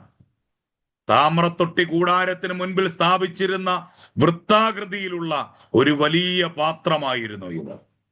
അതിൽ വെള്ളം നിറച്ചു വെച്ചിരുന്നു. ഇസ്രായേലിയ സ്ത്രീകളുടെ മിനുക്കിയെടുത്ത ഓടുകൊണ്ടുള്ള കണ്ണാടികൾ കൊണ്ടായിരുന്നു ഈ തൊട്ടിയും അതിന്റെ കാലും പണിതിരുന്നത്. പുറപ്പാട് പുസ്തകം 38-ാം അധ്യായം 8-ാം വാക്യത്തിൽ നമ്മൾ ആ ഭാഗം വായിക്കുന്നു. അത് ഒന്നാമതായി ദൈവത്തിന്റെ വചനത്തെയാണ് കാണിക്കുന്നത്. ദൈവത്തിന്റെ വചനം ഒരു കണ്ണാടി പോലെയാണെന്ന് യാക്കോബിന്റെ ലേഖനം 1-ാം അധ്യായം 23 മുതൽ 25 വരെയുള്ള വാക്യങ്ങളിൽ നമുക്ക് കാണാൻ കഴിയുന്നുണ്ട്. പുരോഹിതന്മാർ തൊട്ടിയുടെ മുൻപിൽ വരുമ്പോൾ അവർക്ക് തങ്ങളുടെ മുഖവും മുഖത്തെ അഴുക്കുകളും കാണാൻ കഴിയുമായിരുന്നു. അങ്ങനെ കർത്തൃമേശയ്ക്ക് പ്രവേശിക്കും മുമ്പ് തങ്ങളെ തന്നെ കഴുകി വൃത്തിയാക്കുവാൻ അവർക്ക് കഴിയുമായിരുന്നു. ക്രിസ്തുവും നമ്മെ ദൈവത്തിന്റെ വചനത്താൽ കഴുകുന്നു. നാം അത് കേൾക്കുകയും അനുസരിക്കുകയും ചെയ്യുമ്പോൾ മാത്രമാണ് ആ കഴുകൽ സാധ്യമാകുന്നത്. നമുക്ക് തന്നെ വിശുദ്ധിയിൽ ശുശ്രൂഷിക്കുവാൻ സാധ്യമായി തീരേണ്ടതിനാണത്. എഫേസ്യ ലേഖനം 5-ാം അധ്യായം 26-ാം വാക്യത്തിൽ നമ്മളത് കാണും. താമ്രത്തൊട്ടി ജലസ്നാനത്തെയും പ്രതിനിധാനം ചെയ്യുന്നു.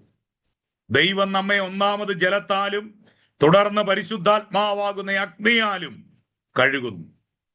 സംഖ്യാപുസ്തകം 31-ാം അധ്യായം 22-23 വാക്യങ്ങളിൽ നമ്മൾ കാണുന്നു. സ്വർണം വെള്ളി പോലുള്ള വസ്തുക്കൾ തീയിലും വെള്ളത്തിലും ശുദ്ധീകരിക്കുന്നത് പോലെ പുറത്തെ പ്രാകാരത്തിലെ വചനത്താലുള്ള ബാഹ്യ പാപങ്ങളുടെ കഴുകൽ ജനത്തിന് മുൻപാകെ നമുക്കൊരു നല്ല സാക്ഷ്യം നൽകുകയാണ്.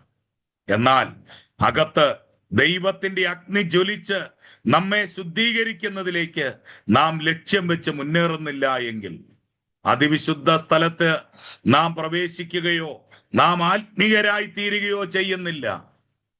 നാം എന്നും ഒരു മതഭക്തന്റെ നിലവാരത്തിലായിരിക്കും.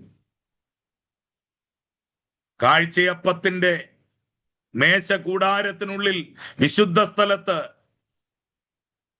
ഉണ്ടായിരുന്നു. വടക്കുവശത്ത് കാഴ്ചയപ്പത്തിന്റെ മേശയും തെക്കുവശത്ത് നിലവിളക്കും പടിഞ്ഞാറ് വശത്ത് ധൂപപീഠവും വെച്ചിരുന്നു. പൊന്നുകൊണ്ടുള്ള മേശയിൽ ഇസ്രായേൽ മക്കളുടെ ഗോത്രസംഖ്യയെ സൂചിപ്പിക്കുന്ന 12 അപ്പം അടുക്കി വെച്ചിരുന്നു. ഇത് ജീവന്റെ അപ്പമായ യേശുവിനെയാണ് കാണിക്കുന്നത്. അതിൽ ആശ്രയിച്ചാണ് നാം ജീവിക്കേണ്ടത്. മത്തായിയുടെ സുവിശേഷം 4-ാം അധ്യായം 4-ാം വാക്യത്തിൽ നമ്മളത് വായിക്കും. പഴയ നിയമത്തിൽ അത് വെവ്വേറെയായി 12 അപ്പമായിരുന്നു. കാരണം ഇസ്രായേൽ ഗോത്രങ്ങൾക്ക് ഒരിക്കലും ഒരു ശരീരമാകുവാൻ കഴിഞ്ഞിരുന്നില്ല. ഓരോ ഗോത്രവും അതിൻ്റെതായ തനിമയും പ്രത്യേകതയും സൂക്ഷിച്ചു.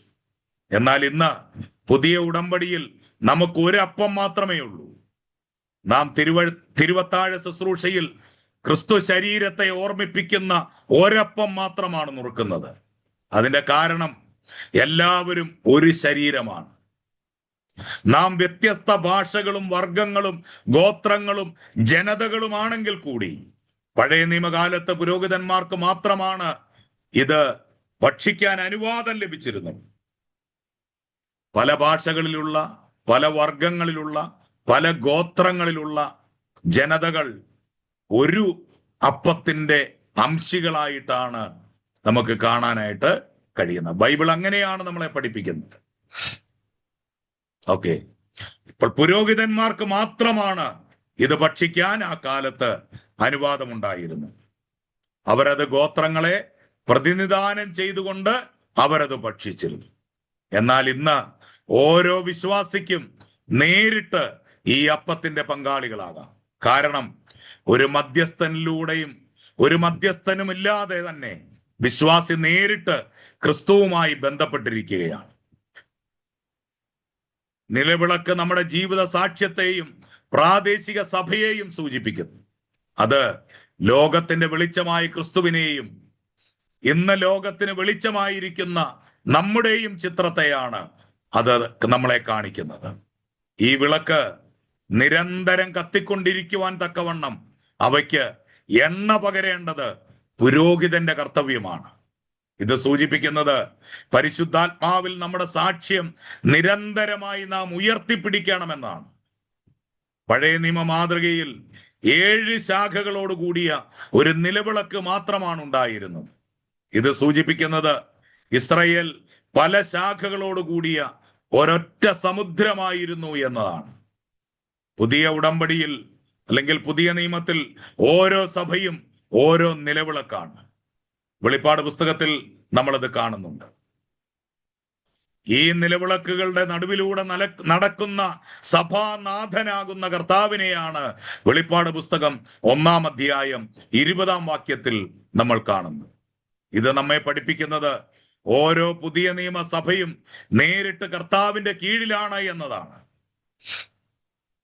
പഴയ നിയമ മാതൃകയിലല്ല ഇന്ന് കാര്യങ്ങൾ മുൻപോട്ട് പോകുന്നത്. എന്നാൽ ധാരാളം സഭകൾ ഇക്കാലത്ത് ഒരു വലിയ സമുദ്രത്തിന്റെ ശാഖകളായി പ്രവർത്തിച്ചു വരുന്നു. വലിയ ഒരു നിലവിളക്കിന്റെ ശാഖകൾ എന്ന പോലെ നിലവിളക്കിലെ ഓരോ ദീപനാളവും സ്വന്തം നിലയിൽ പ്രകാശിക്കേണ്ടതായിട്ടുണ്ട്. മറ്റൊരാളുടെ സഹായത്തോടെയല്ല, സ്വന്തം നിലയിൽ അത് പ്രകാശിക്കണം. ഇത് പ്രാദേശിക സഭയിലെ ഓരോ വിശ്വാസിയെയും കാണിക്കുന്നു. സഭയിലെ ഏതെങ്കിലും ഒരംഗം പാപം ചെയ്താൽ ആ ദീപനാളം അണഞ്ഞു പോകുന്നത് പോലെയാണ്. അപ്പോൾ കാര്യങ്ങൾ ശരിയാക്കി എത്രയും വേഗം തന്നെ അവർ തന്നെ വിളക്ക് കത്തിക്കേണ്ടതായിട്ടുണ്ട്. അല്ലെങ്കിൽ താൻ കാരണമായി കർത്താവിന്റെ സഭയുടെ സാക്ഷ്യം നഷ്ടപ്പെട്ടു പോകുവാൻ തക്കവണ്ണം ആ വ്യക്തി സഭയിൽ നിന്ന് പുറത്തേക്ക് പോകണം. ഇതാണ് വചനം നമ്മെ പഠിപ്പിക്കുന്നത്. കർത്താവ് നൽകുന്ന മാതൃക അനുസരിച്ച് കൃത്യമായി നാം പോകുന്നെങ്കിൽ അവന്റെ തേജസ് നമ്മുടെ പ്രാദേശിക സഭയിൽ നിറഞ്ഞു നിൽക്കാനിടയാകും. ധൂപപീഠം യേശുവിന്റെ നാമത്തിലുള്ള പ്രാർത്ഥനയെയാണ് കാണിക്കുന്നത്.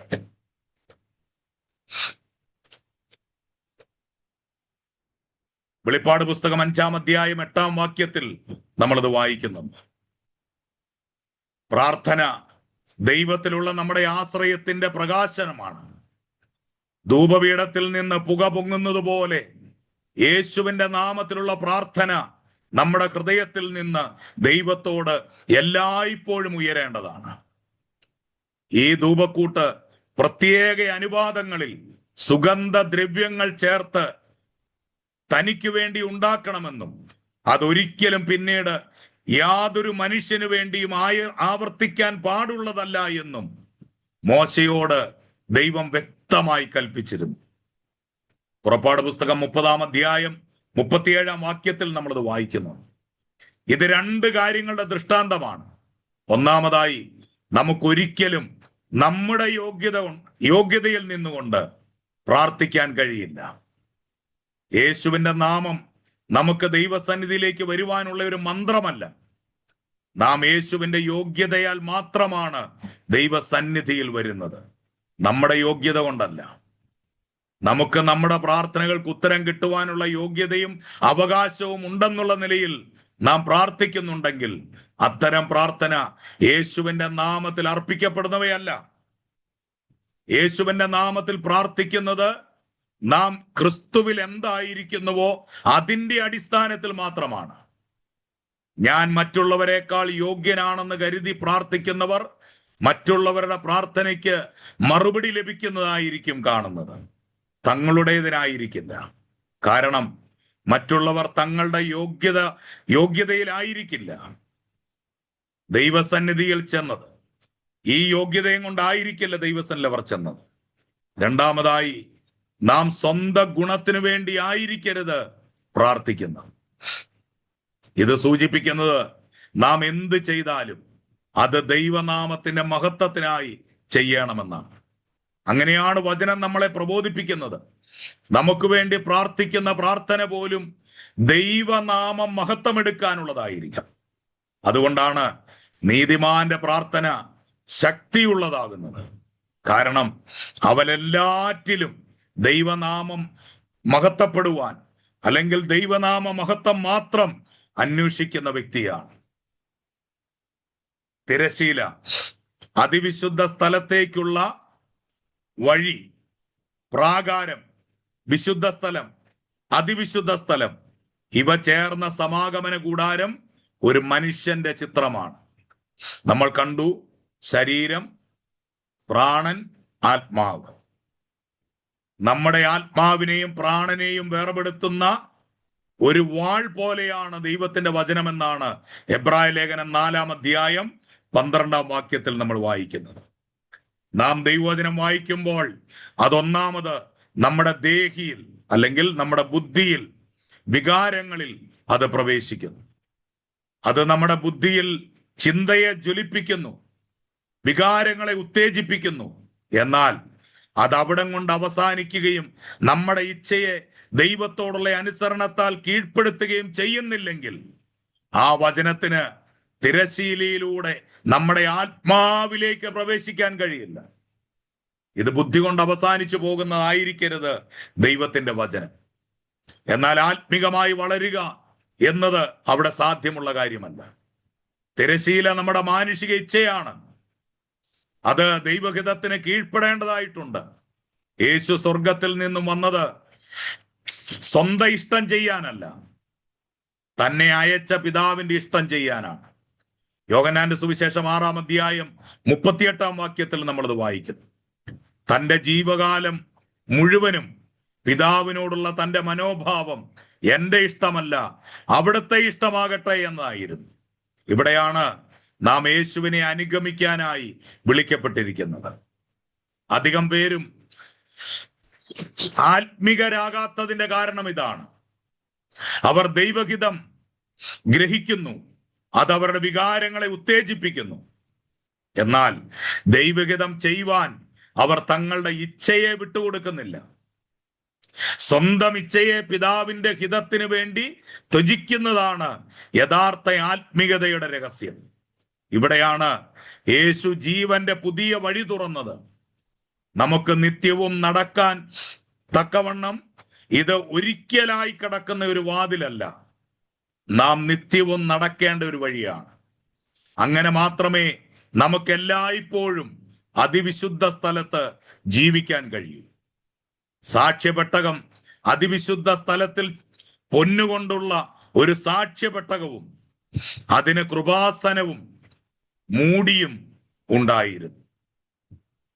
ഉടമ്പടിയുടെ പെട്ടകവും കൃപാസനവും ദൈവത്തിനും മനുഷ്യനും മധ്യേയുള്ള പുതിയ ഉടമ്പടിയുടെ മധ്യസ്ഥനായ യേശുവിന്റെ ഒരു ചിത്രത്തെയാണ് നമുക്കവിടെ കാണുവാൻ കഴിയുന്നത്.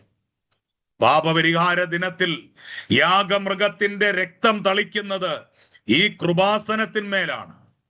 അതിന്റെ ഇരുവശവും പൊന്നുകൊണ്ട് 2 കെരൂബുകൾ അവിടെ ഉണ്ടാക്കിയിരുന്നു.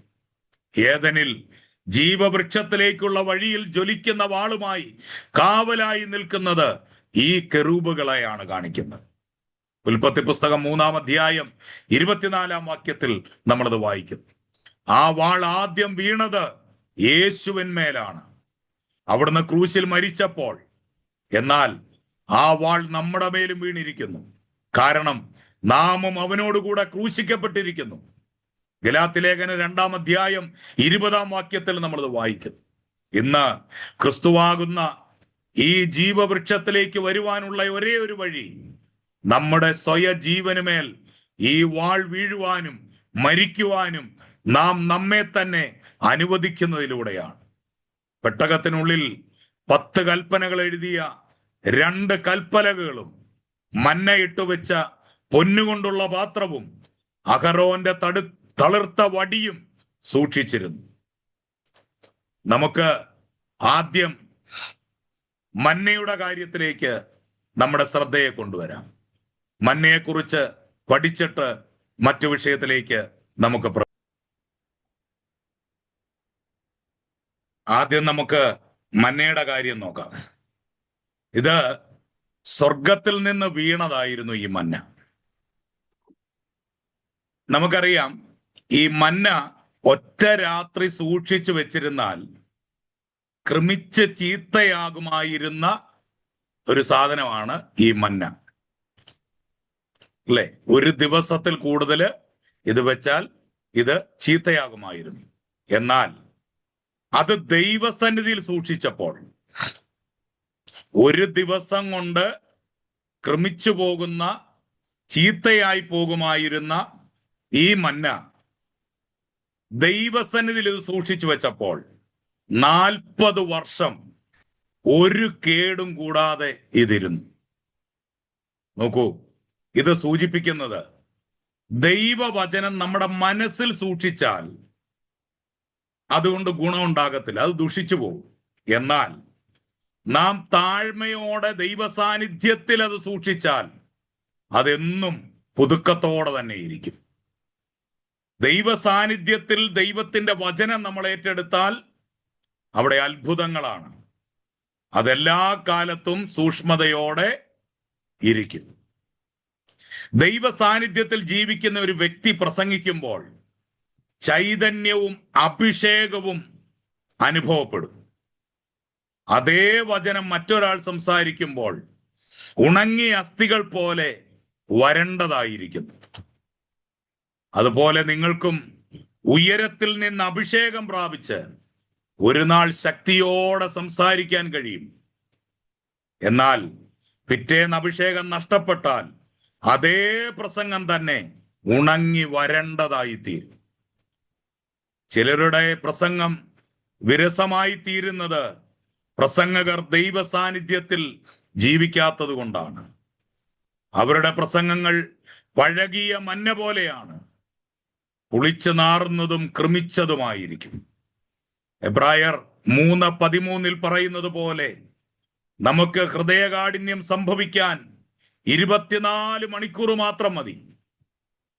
പാപത്തിന്റെ ചതിയാൽ കഠിനപ്പെടാതിരിക്കാൻ എല്ലാ ദിവസവും അന്യോന്യം ഉത്സാഹിക്കുക. ഇനി നമുക്ക് അഹറോന്റെ വടിയുടെ കാര്യം നമുക്ക് ചിന്തിക്കാം. മോശയുടെയും അഹറോന്റെയും അധികാരത്തെ ഇസ്രായേൽ ജനം ചോദ്യം ചെയ്ത ഒരു സമയമുണ്ടായിരുന്നു.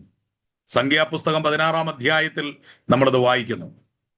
ആ കാലത്ത് എല്ലാ ഗോത്രങ്ങളോടും ഓരോ ഉണങ്ങിയ വടി കൊണ്ടുവരാൻ ദൈവം കൽപ്പിച്ചു. അവയെ ഒരു രാത്രി മുഴുവൻ ദൈവസന്നിധിയിൽ സൂക്ഷിച്ചു. അവയിൽ അഹറോന്റെ വടി മാത്രം തളർത്തു. അത് പൂത്തു, ബദാംഫലം കായ്ച്ചു. നേരം പുലർന്നപ്പോൾ അവർ കാണുന്ന കാഴ്ച അതായിരുന്നു. ഈ വടിയാണ് പിന്നീട് ദൈവം തന്റെ ദാസന്മാർക്ക് മരണത്തിലൂടെ പുനരുദ്ധാന ജീവൻ നൽകിക്കൊണ്ട് സാക്ഷി നിൽക്കുന്നു എന്നതിന് തെളിവായി പെട്ടകത്തിൽ വെക്കാൻ കൽപ്പിച്ചത്. ഈ വടിയും 40 വർഷക്കാലം മഞ്ഞ പോലെ തന്നെ ചൈതന്യമുള്ളതായിരുന്നു. ദൈവസന്നിധിയിൽ പ്രവർത്തിപ്പിക്കപ്പെടുമ്പോൾ അധികാരത്തിന് പ്രസക്തിയുണ്ടെന്ന് ഇത് നമ്മളെ പഠിപ്പിക്കുന്നു. 1 ശമൂവേൽ 6-ാം അധ്യായം 19-ാം വാക്യത്തിൽ ശമൂവേലിന്റെ കാലത്ത് ചില ഇസ്രായേല്യർ ഉദ്യോഗത്തോടെ പെട്ടകം തുറന്നു നോക്കി അവരുടെ ജീവൻ നഷ്ടപ്പെട്ടു പോയി.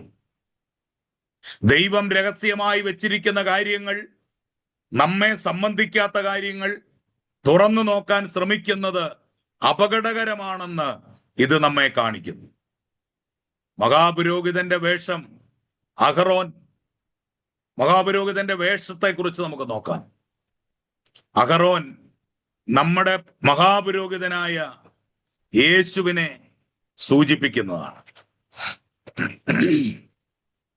അദ്ദേഹത്തിന്റെ പുറംകുപ്പായം 3 കാര്യങ്ങൾ കൊണ്ടാണ് ക്രമീകരിച്ചിരുന്നത്. ഒന്നാമത്, അകമേ ധരിക്കുന്ന കൈയില്ലാത്ത കുപ്പായം. ഇത് നേരിയ വെള്ളത്തുണി കൊണ്ടാണ് ഉണ്ടാക്കിയിരുന്നത്. അത് ക്രിസ്തുവിന്റെ നീതിയെ സൂചിപ്പിക്കുന്നു. അതിനു മീതെ നീല നിറത്തിലുള്ള സ്ഥാനവസ്ത്രം കൂടി ധരിക്കേണ്ടതുണ്ട്. അതിന്റെ അടിയിൽ വിളുമ്പിൽ ചുറ്റും മാതളപ്പഴവും മണികളും അലങ്കാരപ്പണികളുമായി തുന്നിച്ചേർത്ത് പിടിപ്പിച്ചിട്ടുണ്ട്. നീല ആകാശത്തിന്റെ നിറവും സ്വർഗീയാംശത്തെ സൂചിപ്പിക്കുന്നതുമാണ്. മാതളപ്പഴങ്ങൾ ആത്മാവിന്റെ ഫലത്തെയും മണികൾ ആത്മാവിന്റെ വരങ്ങളെയും സൂചിപ്പിക്കുന്നു. യേശുവിന്റെ ജീവിതത്തിൽ ഈ വരങ്ങളും ഫലങ്ങളും നിറഞ്ഞിരുന്നു. നമുക്കും കർത്താവിനെ സേവിക്കാൻ താല്പര്യമുണ്ടെങ്കിൽ ഇവ രണ്ടും ഒരുപോലെ ആവശ്യമാണ്. ഈ നീലക്കുപ്പായത്തിന് മുകളിലൂടെ ഇവയിൽ അഴുക്ക് പറ്റാതിരിക്കാൻ ഒരു മേൽവസ്ത്രവും ധരിക്കേണ്ടതുണ്ട്. അതിന് ഏഫോദ് എന്നാണ് പേര് പറയുന്നത്. ഈ ഏഫോദിൽ നിന്ന് 3 കാര്യങ്ങൾ അടങ്ങിയിരിക്കുന്നു. ഇസ്രായേൽ ഗോത്രങ്ങളുടെ പേരുകൾ ആലേഖനം ചെയ്യപ്പെട്ട 2 തോൾ ഫലകങ്ങൾ. ഇസ്രായേൽ ഗോത്രത്തിന്റെ സംഖ്യയ്ക്കൊത്തവണ്ണം 12 കല്ലുകൾ പതിച്ച മാറിൽ അണിയുന്ന ഫലകം. ഏഫോദിന്റെ കീശയിൽ സൂക്ഷിച്ചിട്ടുള്ള ഉറീമും തുമ്മീമും. ഇതെന്താണെന്നുള്ളത് നമുക്ക് കൃത്യമായി അറിവില്ല. പക്ഷെ ബൈബിൾ അങ്ങനെ അത് പഠിപ്പിക്കുന്നുണ്ട്, ഉറീമും തുമ്മീമും. എന്നാൽ ഇസ്രായേലിയരെ സംബന്ധിച്ച് ദൈവഹിതം എന്തെന്ന് കണ്ടെത്താൻ ഓരോ സമയത്തും മഹാപുരോഹിതൻ ഇവയെ ഉപയോഗിച്ചിരുന്നു. പോകുക, നിൽക്കുക, കാത്തിരിക്കുക എന്നൊക്കെ അടയാളം കാണിക്കുന്ന ട്രാഫിക് സിഗ്നൽ പോലെ ഇവ ഇസ്രായേല്യർക്ക് മാർഗനിർദ്ദേശം കൊടുത്തിരുന്നു. അത്രയും കാര്യം മാത്രമേ നമുക്ക് ഇതിനെക്കുറിച്ച് അറിയുള്ളൂ. ഈ 3 കാര്യങ്ങളും ദൈവം നമ്മെ സഹായിക്കുന്ന ക്രൂശിന്റെ ശക്തിയെയും നമുക്ക് വേണ്ടി കരുതുന്ന അവിടുത്തെ സ്നേഹത്തെയും നമ്മെ നടത്തുന്ന അവിടുത്തെ ജ്ഞാനത്തെയുമാണ് കാണിക്കുന്നത്. ദൈവാത്മാവ് ഇന്ന് നമ്മിലേക്ക് കൊണ്ടുവരുന്ന ഈ 3 ഗുണങ്ങളെയും ചേർത്ത് പറഞ്ഞിരിക്കുക. ചെറിയ കുട്ടികളെ നാം തോളിൽ വഹിച്ച് നടക്കുന്നത് പോലെ മറ്റുള്ളവരുടെ ഭാരങ്ങൾ ദൈവദാസന്മാർ വഹിക്കുവാൻ തക്കവണ്ണം അവരെ തോളിൽ വഹിക്കണമെന്ന സൂചനയാണ് തോൾ ഫലകങ്ങൾ തരുന്നത്. മാർപ്പതക്കം മറ്റുള്ളവരെ ഹൃദയത്തിൽ വഹിച്ചുകൊണ്ട് അവരോട് സ്നേഹവും കരുതലും ഉള്ളവരായിരിക്കുക എന്നതാണ് സൂചിപ്പിക്കുന്നത്. ഒരു സത്യപ്രവാചകൻ ജനത്തെ തൻ്റെ ഹൃദയത്തിലാണ് വഹിക്കുന്നത്. അവർക്ക് വേണ്ടി ഒരു വചനം എല്ലായ്പ്പോഴും തങ്ങളുടെ ഹൃദയത്തിൽ ഉണ്ടായിരിക്കും. മഹാപുരോഹിതൻ പൊന്നുകൊണ്ട് ഒരു പട്ടമുണ്ടാക്കി അതിൽ യഹോവയ്ക്ക് വിശുദ്ധം എന്ന് മുദ്രണം ചെയ്ത് നെറ്റിയിൽ കാണത്തക്കവണ്ണം തലപ്പാവോട് ചേർത്ത് ധരിക്കണം.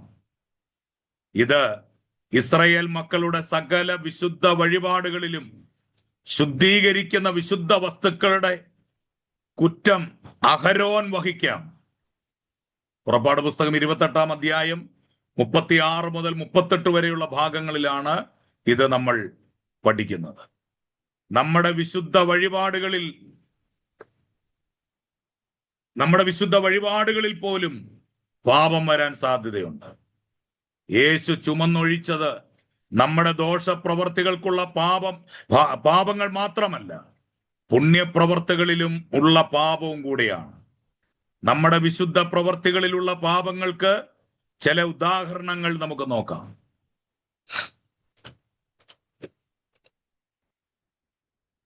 മാനത്തിനും പണത്തിനും വേണ്ടിയുള്ള പ്രസംഗങ്ങൾ, ആളുകളുടെ അംഗീകാരത്തിനു വേണ്ടി പ്രാർത്ഥിക്കുന്നത്, സ്വാർത്ഥ ലക്ഷ്യങ്ങൾ വെച്ചുകൊണ്ടുള്ള സൽപ്രവർത്തികൾ, ഇവയാണ്.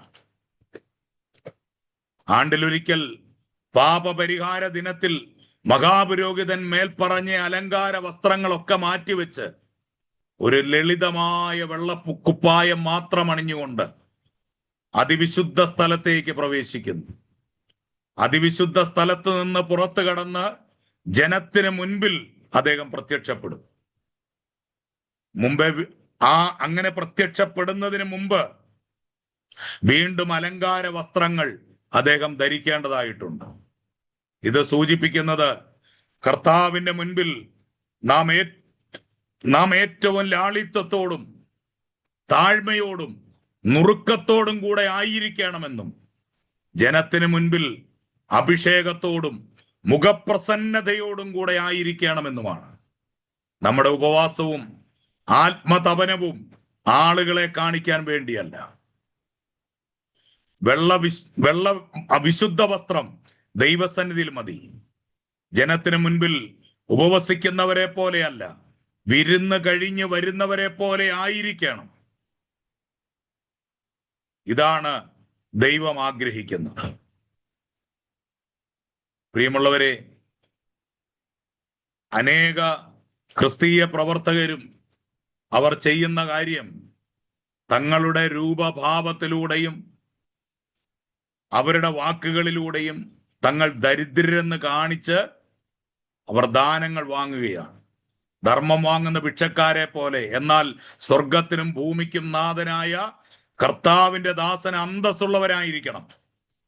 അവൻ ഒരിക്കലും ഒരു ധർമ്മസ്ഥാപനത്തിലോ ധർമ്മദാനങ്ങൾക്കോ അടിമപ്പെട്ടു പോകാൻ പാടില്ല.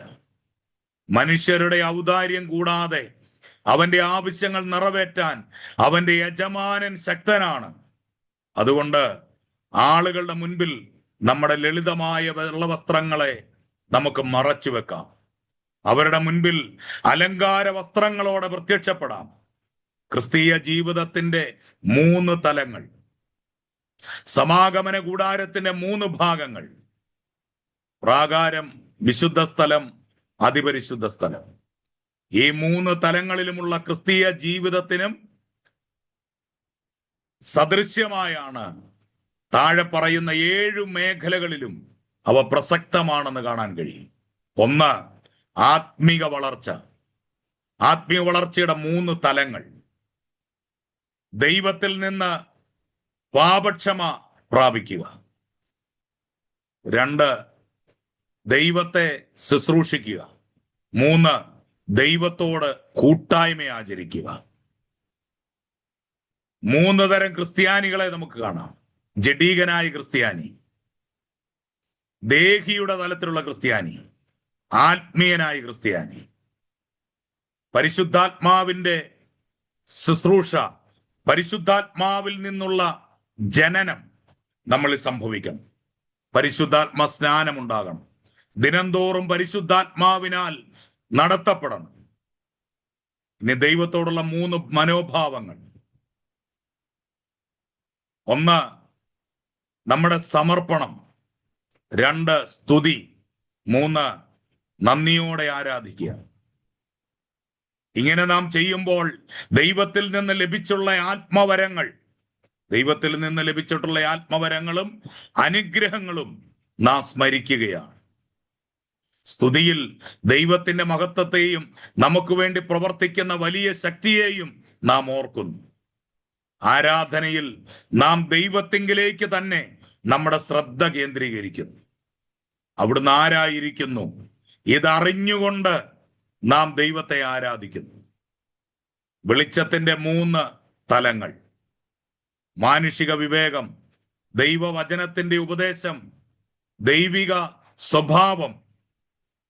മുകളിൽ കാണുന്ന ഏതെങ്കിലും ഒരു സ്രോതസ്സിൽ നിന്ന് ലഭിക്കുന്ന വെളിച്ചത്തിലാണ് നാം ഓരോരുത്തരും നമ്മുടെ ജീവിതം നയിക്കുന്നത്.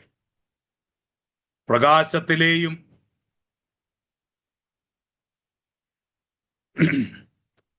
പ്രാകാരത്തിലെയും വിശുദ്ധ സ്ഥലത്തെയും പ്രകാശ നിർമ്മിത വെളിച്ചമായിരുന്നു അവിടെ നിലനിന്നിരുന്നത്. പ്രാകാരത്തിൽ അത് സൂര്യനിൽ നിന്ന് ആ വെളിച്ചം ലഭിച്ചു. വിശുദ്ധ സ്ഥലത്ത് അത് നിലവിളക്കിൽ നിന്ന് ആ വെളിച്ചം ലഭിച്ചു. അതിവിശുദ്ധ സ്ഥലത്തെ വെളിച്ചം ദൈവത്തിന്റെ തേജസ്സായിരുന്നു. നിർമ്മിത വെളിച്ചം ഒന്നും അവിടെ ഉണ്ടായിരുന്നില്ല. മനുഷ്യരുണ്ടാക്കിയ ഒരു വെളിച്ചവും അവിടെ ഉണ്ടായിരുന്നില്ല.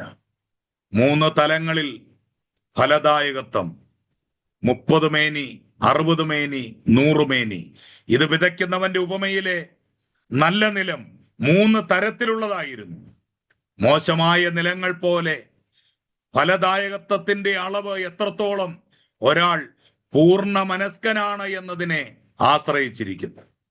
ക്രിസ്തീയ പക്വതയുടെയും 3 തലങ്ങളുണ്ട്. ക്രിസ്തീയ പക്വതയ്ക്ക് 3 തലങ്ങളാണ് ബൈബിൾ പഠിപ്പിക്കുന്നത്. 1, ശിശുക്കൾ. 2, യുവാക്കൾ. 3, പിതാക്കന്മാർ. ശിശുക്കൾ എപ്പോഴും മറ്റുള്ളവരെ ആശ്രയിക്കുന്നു. യുവാക്കൾ തീഷ്ണതയുള്ളവരാണ്. പിതാക്കന്മാർ സ്നേഹത്തിലും ജ്ഞാനത്തിലും മുതിർന്നവരാണ്. അതിവിശുദ്ധ സ്ഥലത്തേക്കുള്ള വഴി കീഴടക്കപ്പെട്ട മാനുഷിക ഇച്ഛയെ ചിന്തിയ തിരശീലകളിലൂടെയാണ്. ഇന്ന് ആ തിരശീല ചിന്തേണ്ട ആവശ്യമില്ല. അത് നമ്മുടെ കർത്താവിനാൽ മുന്നമേ ചിന്തപ്പെട്ടു. എന്നാൽ നമുക്ക് ഓരോ ദിവസവും അതിലൂടെ കടക്കേണ്ടതായിട്ടുണ്ട്. അതിവിശുദ്ധ സ്ഥലത്ത് പിതാവിനോടൊത്തുള്ള കൂട്ടായ്മ നമ്മൾ ആഗ്രഹിക്കുന്നു എങ്കിൽ നാം എല്ലാ ദിവസവും അവിടുത്തെ സാന്നിധ്യത്തിൽ ജീവിക്കണമെന്നാണ് അവിടുത്തെ ആഗ്രഹം. ക്രൂശിന്റെ വഴി ഒരു ലക്ഷ്യമല്ല, ഇത് ഒരു മാർഗവും കൂടിയാണ്. അതുകൊണ്ട് നാം ക്രൂശിന്റെ വഴിയെക്കുറിച്ചുള്ള സന്ദേശങ്ങൾക്കല്ല പ്രാധാന്യം നൽകുന്നത്, പിതാവുമായുള്ള കൂട്ടായ്മയിലേക്കുള്ള സന്ദേശങ്ങളാണ്. നമ്മുടെ ജീവിതകാലം മുഴുവൻ അനുഗ്രഹീതമായി തീരാൻ ആ കൂട്ടായ്മയിൽ ജീവിക്കാൻ നമുക്ക് സാധിക്കണം. പ്രിയപ്പെട്ടവരെ, ഈ വചനഭാഗങ്ങളൊക്കെ നമ്മൾ പഠിക്കുമ്പോൾ പുറപ്പാട് പുസ്തകം നമുക്ക് ഇവിടെ അവസാനിച്ചിരിക്കുകയാണ്. ഈ പഠിക്കുന്ന ഓരോ ഭാഗങ്ങളും ദൈവവുമായി നമുക്കൊരു അഭേദ്യമായ ബന്ധമുണ്ടാകാൻ ഇടയായിത്തീരണം. നമ്മുടെ ജീവിതത്തിലെ വിശുദ്ധി, നമ്മുടെ ആത്മീയ ജീവിതത്തിലെ വളർച്ച, ഇതൊക്കെ നമ്മളിൽ സംഭവിക്കണം. ഈ വചനങ്ങൾ പഠിക്കുന്നതിലൂടെ നമ്മൾ സംഭവിക്കണം. നമ്മൾ ഈ വചനങ്ങൾ പഠിച്ച് കുറച്ച് അറിവുകൾ സമ്പാദിച്ച് ജീവിക്കാൻ വേണ്ടിയല്ല. ആ അറിവുകൾ അറിവുകളായി തന്നെ നമ്മുടെ മനസ്സിൽ സൂക്ഷിച്ചതുകൊണ്ട് യാതൊരു പ്രയോജനവുമില്ല. എന്നാൽ അത് ദൈവ സാന്നിധ്യത്തോടുകൂടെ നമ്മളിൽ പ്രവർത്തിച്ചു തുടങ്ങുമ്പോൾ നമ്മിൽ രൂപാന്തരങ്ങൾ സംഭവിക്കും. നമ്മിലൂടെ അനേകർക്ക് രൂപാന്തരങ്ങൾ സംഭവിക്കും. അതുകൊണ്ട് ഈ വചനങ്ങൾ വെറും വചനമായി നമ്മൾ കേൾക്കാതെ, പഠിക്കാതെ, ഇത് ദൈവ സാന്നിധ്യത്തോടെ നമ്മളിലേക്ക് ഇറങ്ങി വരണം. നമ്മുടെ ജീവിതത്തിൽ മാറ്റങ്ങൾ ഉണ്ടാകണം. നമ്മുടെ ജീവിതത്തിൽ രൂപാന്തരങ്ങൾ ഉണ്ടാകണം. അതിന് ദൈവം നമ്മളെ സഹായിക്കട്ടെ. പുറപ്പാട് പുസ്തകം ഇവിടെ അവസാനിച്ചിരിക്കുകയാണ്. അതുകൊണ്ട് നമ്മുടെ ഈ ക്ലാസ് നമ്മളിവിടെ അവസാനിപ്പിക്കുകയാണ്. നമ്മൾ അടുത്ത ക്ലാസ് അടുത്ത തിങ്കളാഴ്ച വൈകിട്ട് 7 മണിക്ക് നമുക്ക് ആരംഭിക്കും. എല്ലാ തിങ്കളാഴ്ചയും വൈകിട്ട് 7 മണി മുതൽ 9 മണി വരെയാണ് നമ്മുടെ ക്ലാസ്സുകൾ നടക്കുന്നത്.